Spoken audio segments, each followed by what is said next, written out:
Again, my name is Gabe Zollner. For those of you that send me comments, you know that I pretty much answer every one of them. And I received one from one of my viewers in regard to MOV04952. And the title of that is Bush and Obama Use Chemicals of Mass Destruction. And what the viewer sent me was this. Depleted uranium is depleted because it no longer is radioactive and thus not harmful. If someone's exposed to it, there should be absolutely no radiation coming off depleted uranium. Make some here and there, but not enough to cause any harm. Well, what I did is I went and did a little bit more Googling. I tend not to just talk off the cuff. I usually try to do as much research as I can before I put one of these videos together for this exact reason. Anyway, what I found out is this. What happens is the reason they use depleted uranium is because it's twice as heavy as lead. And therefore, it has a greater density. It's able to penetrate armor. Now, he's right. In that format, it's totally harmless. But here's the problem.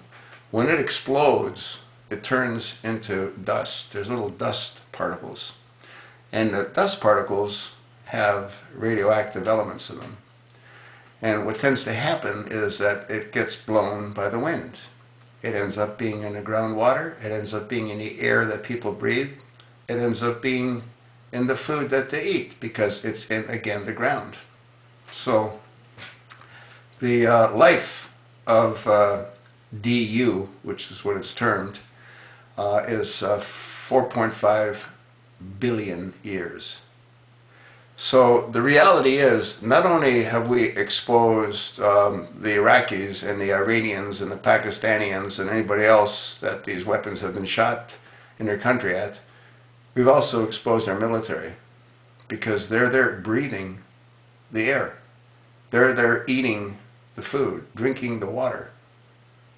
And it's all been radiated with DU particles.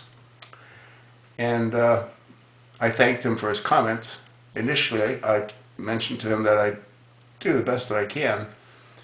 And then when I did additional research, I made him aware of that as well. So, once again, I do try to be as informative as I can possibly be. I don't have a staff. There's just little old me. And I'm not always right. But if I'm not right, I'm very willing to admit that I'm not right. In this case, it appears that I am right. Hope you enjoyed the video.